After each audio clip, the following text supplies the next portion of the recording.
Avec l'âge, avoir un enfant naturellement devient de plus en plus difficile.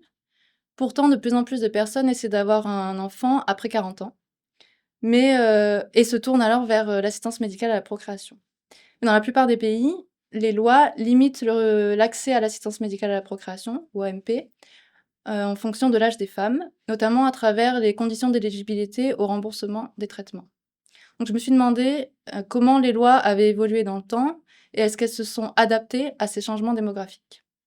Ce travail m'a permis d'identifier 4 grands types de réponses politiques. D'abord, un alignement entre des règles relativement strictes autour de 40 ans et des naissances tardives peu fréquentes.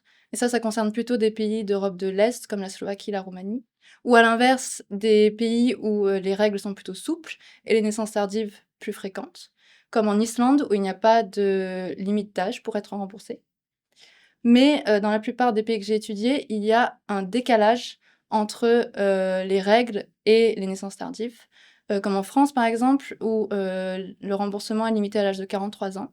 Ces règles, elles ont été adoptées dans les années 90. Or depuis, les naissances tardives ont fortement augmenté, sans changement dans les lois pour s'adapter à ces changements sociaux. Et ces règles, elles sont souvent motivées par une volonté de limiter le coût social de la prise en charge des traitements. Le troisième type de réponse politique concerne des pays où les lois sont relativement souples, les règles d'âge sont relativement souples et ont quelque part anticipé l'augmentation a posteriori des naissances sur le tard.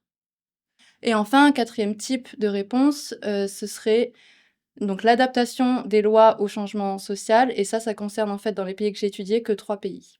Donc finalement, les règles basées sur l'âge dans l'encadrement, des remboursements de l'AMP suivent peu les changements démographiques. D'autres motivations prévalent et elles sont en fait, propres à chaque pays.